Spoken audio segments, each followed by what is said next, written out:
Hello friends, स्वागत है आप सबका आपका अपना यूट्यूब चैनल स्टडी ऑनलाइन में। तो फ्रेंड्स, यहाँ पे हम बात करने वाले हैं जो कि जीके होता है। फ्रेंड्स, बहुत इंपॉर्टेंट होता है ये एसएससी सीजीएल रेलवे के जो एग्ज़ाम होते हैं उसमें तो इम्पोर्टेंट बहुत होता है फ्रेंड्स। लेकिन इसके साथ साथ फ्रेंड्स ये अदर कॉम्पिटिटिव एग्ज़ाम जो होता है उसमें यहाँ से क्वेश्चन ज़रूर बनते हैं। तो फ्रेंड्स, आइए इसके बारे में हम बात करते हैं। फर्स्ट क्वेश्चन है कि सबसे पुरानी स्मृति कौन सी है? मनुस्मृति की, नारद स्मृति की, बृहस्पति स्मृति की, नन। तो फ्रेंड्स, जो मनुस्मृति है ना, ये सबसे पुरानी स्मृति है फ्रेंड्स। ये पूछा गया क्वेश्चन है। अब आते हैं फ्रेंड्स कि सिंधु घाटी सभ्यता किस युग की सभ्यता थी? रजत की, कि स्वर्ण की, कांस्य की, टीन। तो फ्रेंड्स, जो सिंधु घाटी की सभ्यता थी ना, वो कांस्य युग की सभ्यता थी फ्रेंड्स। अब आते हैं फ्रेंड क्वेश्चन नंबर 3 पे। कलिंग युद्ध किस वर्ष हुआ था? तो फ्रेंड्स, कलिंग युद्ध 261 ईसा पूर्व की, 263 ईस्वी पूर्व की, 240 ईसा पूर्व की, 232 ईसा पूर्व। तो फ्रेंड्स, जो 261 ईसा पूर्व है ना, यही कलिंग युद्ध इसी वर्ष हुआ था फ्रेंड्स। जो वर्तमान में कलिंग कहाँ है? उड़ीसा में स्थित है फ्रेंड्स कलिंग। अब आते हैं फ्रेंड जो क्वेश्चन नंबर 4 है, इसके बारे में। चरक संहिता चिकित्सा किस शाखा से संबंधित है? एलोपैथी, आयुर्वेदी और होम्योपैथी, यूनानी। तो फ्रेंड, जो चरक संहिता चिकित्सा है ना, वो आयुर्वेद शाखा से संबंध है फ्रेंड, चरक संहिता। ये भी बहुत इंपॉर्टेंट क्वेश्चन है फ्रेंड्स, पूछा गया क्वेश्चन है। सिंधु सभ्यता का पत्तन नगर यानी बंदरगाह कौन सा था? कालीबंगन की, लोथल की, रोपड़ की, मोहन जोदड़ो। तो फ्रेंड्स, जो लोथल था ना, यही सिंधु सभ्यता का फ्रेंड्स बंदरगाह था। जो लोथल इस समय कहाँ है फ्रेंड्स? गुजरात में स्थित है। पुराणों से में सबसे प्राचीन एवं प्रामाणिक पुराण कौन सा है? मत्स्य पुराण है कि विष्णु पुराण है कि वायु पुराण है कि भागवत पुराण है? तो फ्रेंड, जो मत्स्य पुराण है ना, ये प्राचीन पुराणों में सबसे जो है प्राचीन पुराण है, ये मत्स्य पुराण है फ्रेंड्स। अब आते हैं क्वेश्चन नंबर 7 पे कि ऋग्वेद का कौन सा मंडल सोम देवता को समर्पित है? अब फ्रेंड्स, ये 8, 7, 9 या 10। तो जो 9 है ना, 9 जो है ना ऋग्वेद का, ये जो सोम देवता हैं उनको ये समर्पित है फ्रेंड्स। तो फ्रेंड्स, ये भी बहुत इंपॉर्टेंट क्वेश्चन है ये। तो जो ऋग्वेद में पूछता है कितने मंडल हैं, तो फ्रेंड्स 10 मंडल हैं, जिसमें जो 9वां मंडल है वो सोम देवता को समर्पित है। और ऋग्वेद में कुल 10 मंडल हैं। तो फ्रेंड्स, हम क्वेश्चन नंबर 8 की बात करते हैं कि किस वेद में बलि सूत्रों का उल्लेख किया गया है? ऋग्वेद में कि यजुर्वेद में कि सामवेद में कि अथर्ववेद में? तो फ्रेंड्स, यहाँ पे जो बलि सूत्र का उल्लेख है वो फ्रेंड्स यजुर्वेद में है। और ये बहुत इम्पोर्टेंट है, ये पूछा हुआ क्वेश्चन है फ्रेंड्स। तो फ्रेंड्स, जो ऋग्वेद है ना, वो प्रारंभिक आर्यों से संबंधित था। जो ऋग्वेद है वो प्रारंभिक आर्यों से संबंधित है। और जो सामवेद है ये संगीत से संबंधित है। और जो अथर्ववेद है वो जादू टोना अंधविश्वास से संबंधित है फ्रेंड्स। और जो यजुर्वेद है तो हम बताए हैं फ्रेंड्स कि ये बलि सूत्रों का उल्लेख इसमें है। और ऋग्वेद में प्रारंभिक जो आर्यों से संबंधित है वो है। और सामवेद में संगीत से संबंधित है। और अथर्ववेद में अंधविश्वास, जादू टोना और सब जितने से उससे संबंधित है फ्रेंड्स। अब आते हैं क्वेश्चन नंबर 9 कि दिल्ली सल्तनत पर बैठने वाला एकमात्र हिंदू से परिवर्तित वो मुस्लिम व्यक्ति कौन था? अबू बकर, मसूद शाह, नसीरुद्दीन महमूद, आकी फ्रेंड नसीरुद्दीन खुसरो। तो जो नसीरुद्दीन खुसरो थे ना फ्रेंड्स, यही क्या थे? ये दिल्ली सल्तनत पर बैठने वाले जो एकमात्र ये हैं हिंदू से परिवर्तित ये मुस्लिम व्यक्ति थे जिन्होंने दिल्ली सल्तनत पर बैठा। अब आते हैं फ्रेंड्स अपना नेक्स्ट पॉइंट पे। क्वेश्चन नंबर 10 है यहाँ पे कि हड़प्पावासी किस वस्तु के उत्पादन में अग्रणी थे? तो फ्रेंड्स मुद्राएं में, कांसे के औजार में, कि कपास में, कि जौ में? तो जो कपास है ना, हड़प्पावासी कपास के उत्पादन में बहुत अग्रणी थे। तो फ्रेंड्स अब आते हैं क्वेश्चन नंबर 11। ये देवी माँ की पूजा किससे संबंधित थी? सिंधु घाटी सभ्यता से, कि आर्य सभ्यता से, भूमध्य सागरीय सभ्यता से, कि उत्तर वैदिक सभ्यता से? तो जो सिंधु घाटी सभ्यता थी, इसे देवी माँ की पूजा इसी से संबंधित है फ्रेंड्स। ये भी पूछा गया क्वेश्चन है, बहुत इंपॉर्टेंट है ये। अब आते हैं फ्रेंड क्वेश्चन नंबर 12 की काशी की नर्तकी की मूर्ति कहाँ से मिली थी? मोहनजोदड़ो से, कि हड़प्पा से, कि कालीबंगा से, कि लोथल से? तो फ्रेंड्स वो मोहनजोदड़ो से मिली थी। ये फ्रेंड्स कांस्य की नर्तकी की जो मूर्ति थी महिला की, वो मोहनजोदड़ो से मिली थी। अब आते हैं फ्रेंड क्वेश्चन नंबर 13 कि विश्व के सबसे प्राचीन सभ्यता का क्या नाम है? सिंधु घाटी सभ्यता, कि मेसोपोटामिया की सभ्यता, मिस्र की सभ्यता, कि माया सभ्यता?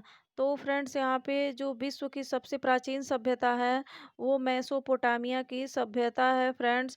और ये जो मेसोपोटामिया का शाब्दिक जो अर्थ होता है, यूनानी अर्थ होता है, शाब्दिक अर्थ वो होता है दो नदियों के बीच। मेसोपोटामिया का जो यूनानी शब्द का जो अर्थ होता है, इसमें दो नदियों के बीच इसका अर्थ होता है मेसोपोटामिया का। और ये क्या है फ्रेंड? विश्व की सबसे प्राचीन सभ्यता है मेसोपोटामिया की सभ्यता। अब आते हैं क्वेश्चन नंबर 14 पे। सिंधु घाटी सभ्यता की लिपि क्या थी? तमिल थी, कि खरोष्टी थी, कि अज्ञात, कि ब्राह्मी? तो फ्रेंड जो सिंधु घाटी की सभ्यता थी वो क्या है? अज्ञात है। अभी तक कोई इसके बारे में जानकारी नहीं मिली कि सिंधु घाटी सभ्यता की लिपि क्या थी, इसीलिए ये अज्ञात है। अब आते हैं फ्रेंड क्वेश्चन नंबर 15 पे। वैदिक सभ्यता किस प्रकार की सभ्यता थी? नगरीय सभ्यता थी, कि ग्रामीण सभ्यता थी, कि रोपड़ या नन? तो फ्रेंड्स जो यहाँ पे जो नगरीय यहाँ पे जो वैदिक सभ्यता था वो ग्रामीण सभ्यता था फ्रेंड्स, वैदिक सभ्यता में। और ये फ्रेंड्स बहुत इम्पोर्टेंट है और ये पूछा गया क्वेश्चन है। और ये जो सिंधु सभ्यता का था, जो सिंधु सभ्यता वो नगरी सभ्यता सभ्यता से संबंध था फ्रेंड्स। और जो वैदिक सभ्यता था वो ग्रामीण सभ्यता से संबंध था। अब आते हैं क्वेश्चन नंबर 16 पे। आर्यों की भाषा क्या थी? हिंदी थी, कि अरबी थी, संस्कृत थी, कि सिंधी थी? तो फ्रेंड्स जो आर्यों की भाषा थी ना, वो क्या थी? हमारी संस्कृत थी। अब आते हैं फ्रेंड्स क्वेश्चन नंबर 17 पे कि आर्य सर्वप्रथम भारत में कहाँ आकर बसे थे? राजस्थान में, पाकिस्तान में, सप्त सिंधु क्षेत्र में, कि बांग्लादेश में? तो ये सप्त सिंधु क्षेत्र में बसे थे फ्रेंड्स, जहाँ पे पंजाब के पास स्थित है। अब आते हैं फ्रेंड्स क्वेश्चन नंबर 18 पे। और ये कहाँ के थे फ्रेंड्स? जो आर्य जो थे वो कहाँ के थे? मूल निवासी मध्य एशिया के थे फ्रेंड्स। अब आते हैं फ्रेंड क्वेश्चन नंबर 18 पे कि वैदिक लोगों का किस धातु का प्रयोग पहले किया गया था? चांदी का, कि सोना से, कि सोना या तांबा? तो फ्रेंड्स यहाँ पे सोना सोना यहाँ भी हो गया है और सोना यहाँ हो गया है। तो फ्रेंड्स यहाँ पे लोहा हो जाएगा।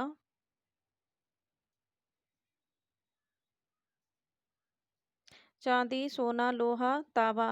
तो फ्रेंड्स यहाँ पे जो तांबा था ये वैदिक लोगों द्वारा ये धातु जो है प्रयोग में सबसे पहले ये प्रयोग किया गया था और ये लाया गया था फ्रेंड्स वैदिक सभ्यता। तो फ्रेंड्स यहाँ पे एक और हम बात बताने वाले हैं कि वैदिक सभ्यता को दो भागों में बांटा गया था, ऋग वैदिक काल और उत्तर वैदिक काल। तो जो ऋग वैदिक काल था ना वो तांबा से परिचित थे और उत्तर वैदिक काल में लोहा से भी परिचित हो गए थे। अब आते हैं फ्रेंड क्वेश्चन नंबर 19 कि प्रसिद्ध गायत्री मंत्र किससे लिया गया था? तो प्रसिद्ध गायत्री मंत्र लिया गया था यजुर्वेद से, कि अथर्ववेद से, कि सामवेद से, कि ऋग्वेद से? तो फ्रेंड्स जो जो गायत्री प्रसिद्ध गायत्री मंत्र था फ्रेंड्स वो कहाँ से लिया गया था? ये ऋग्वेद से लिया गया था फ्रेंड्स, प्रसिद्ध गायत्री मंत्र। ये भी बहुत इंपॉर्टेंट है। तो ऋग्वेद में क्या है फ्रेंड्स? ऋग्वेद में 10 मंडल है। ऋग्वेद में 10 मंडल है और 1028 इसमें सूत्र है फ्रेंड्स। और क्या है? कुल वेद कितने हैं ये भी जान लीजिए। कुल वेद 4 हैं। कुल वेद 4 हैं। फ्रेंड जो गायत्री मंत्र है ना वो सूर्य देवता से समर्पित है फ्रेंड्स, जो गायत्री मंत्र है। अब आते हैं फ्रेंड्स अपने नेक्स्ट क्वेश्चन पे। तुलसीदास तुलसीदास किसके समकालीन थे फ्रेंड्स? तो ये शाहजहाँ के, कि अकबर के, औरंगजेब के, कि हुमायूं के? तो फ्रेंड्स ये जो थे अकबर के थे फ्रेंड्स, ये अकबर के समकालीन थे तुलसीदास। तो फ्रेंड जो तुलसीदास के ना 25 ग्रंथ थे। तुलसीदास के कितने ग्रंथ थे? कुल 25 ग्रंथ थे फ्रेंड्स। और क्या हुआ था कि इसमें इनका जो है रामचरितमानस और विनय पत्रिका, ये सर्वोत्तम ग्रंथ है फ्रेंड्स, जिसमें कि पूछता है कि रामचरितमानस जो है ना वो किस भाषा में लिखी गई थी? तो रामचरितमानस की रचना जो है वो अवधी भाषा में की गई थी फ्रेंड्स, रामचरितमानस की। अब आते हैं क्वेश्चन नंबर 21 पे कि भारत के प्रसिद्ध मयूर सिंहासन को कौन लूट कर ले गया था? मोहम्मद गौरी, तैमूर लंग, कि अहमद अली अब्दाली, की नादिर शाह? तो फ्रेंड्स जो नादिर शाह थे ना, भारत के प्रसिद्ध मयूर सिंहासन जो था उसको लूट करके ले गए नादिर शाह। भारत का नेपोलियन किसे कहा जाता है? अशोक को, कनिष्क को, कि समुद्रगुप्त को, कि अकबर को? तो फ्रेंड्स भारत का नेपोलियन, ये आप लोगों को अच्छे से पता होगा, समुद्रगुप्त को। फ्रेंड्स समुद्रगुप्त को भारत का नेपोलियन कहा जाता है। और ये गुप्त वंश का है ये फ्रेंड्स, ये शासन का था ये समुद्रगुप्त। अब आते हैं फ्रेंड्स इसमें कि जो 23 क्वेश्चन है कि निम्नलिखित में से किस महिला ने भारतीय तिरंगा सबसे पहले फहराया था? अरुणा आसफ अली ने, भिखाजी कामा ने, दुर्गा भाभी ने, या कमला देवी चट्टोपाध्याय? तो फ्रेंड जो भिखाजी कामा ने सबसे पहले जो है भारत में तिरंगा फहराया था। ये पहली महिला थी जिन्होंने भारतीय पहली महिला थी जिन्होंने तिरंगा फहराया फ्रेंड, भिखाजी कामा ने। अब आते हैं क्वेश्चन नंबर 24 पे कि निम्न में से तीनों गोल सम्मेलनों में किसने भाग लिया था? तीनों जो गोल में सम्मेलन हुआ था उसमें मदन मोहन मालवीय ने, कि भीमराव अंबेडकर ने, कि सरदार पटेल ने, कि महात्मा गांधी ने? तो इसमें फ्रेंड जो भीमराव अंबेडकर हैं, इन्होंने तीनों गोल सम्मेलन जो हुआ था उसमें भाग लिया था। तो पहला गोल में सम्मेलन हुआ था 1930 को, दूसरा हुआ था 1931 को, और तीसरा हुआ था 1932 को हुआ था, जिसमें महात्मा गांधी ने सिर्फ दूसरे गोल में सम्मेलन यानी कि 1931 में बस भाग लिए थे। अब आते हैं फ्रेंड क्वेश्चन नंबर 25 और लास्ट क्वेश्चन है फ्रेंड्स। भारत में अंग्रेजी शिक्षा का शुरुआत किसने की थी? पंडित जवाहरलाल नेहरू ने, कि लॉर्ड कर्जन, की मैकाले, की लॉर्ड डलहौजी? तो फ्रेंड जो मैकाले की शिक्षा नीति है ना, उसी में इसका वर्णन किया गया है। तो जो अंग्रेजी शिक्षा का शुरुआत हुआ था भारत में, वो मैकाले के द्वारा हुआ था। इन्होंने लॉर्ड विलियम बेंटिंक जो थे, उनके सिफारिश के आधार पर 1835 में 1835 ईस्वी में अंग्रेजी की शिक्षा का माध्यम बनाया गया ये भारत में फ्रेंड्स। ये मैकाले ने 1835 ईस्वी में शुरुआत किया इनका। तो फ्रेंड्स आई होप आप लोग समझ गए होंगे और अच्छे से इसे लर्न कर लीजिएगा फ्रेंड्स, बहुत इंपॉर्टेंट क्वेश्चन है ये। तो फ्रेंड्स हमारी अगर वीडियो अच्छी लगी तो लाइक करना, प्लीज़ शेयर करना और सब्सक्राइब भी कर लेना, ताकि हम बहुत अच्छे अच्छे ऐसे ही फ्रेंड जीके के क्वेश्चन लाने वाले हैं, जो कि सेलेक्ट करके लाते हैं फ्रेंड्स। हम ये क्वेश्चन देखते हैं कि ये क्वेश्चन कितनी बार कौन सी एग्जाम में पूछा गया है और आने की कितनी संभावना है। तो उस हिसाब से हम क्वेश्चन सेलेक्ट करके लाते हैं फ्रेंड्स, जो कि बहुत इंपॉर्टेंट होता है और क्वेश्चन में आना ही आना है फ्रेंड्स इसमें से। तो इसलिए आप लोग मेरा चैनल सब्सक्राइब करिएगा, आप लोगों को बहुत अच्छा बेनिफिट मिलेगा हमारे स्टडी ऑनलाइन चैनल से फ्रेंड्स। तो आई होप आप लोग समझ गए होंगे। तो अब हम बात करते हैं नेक्स्ट वीडियो में फ्रेंड्स। इस वीडियो में इतना ही। थैंक्स।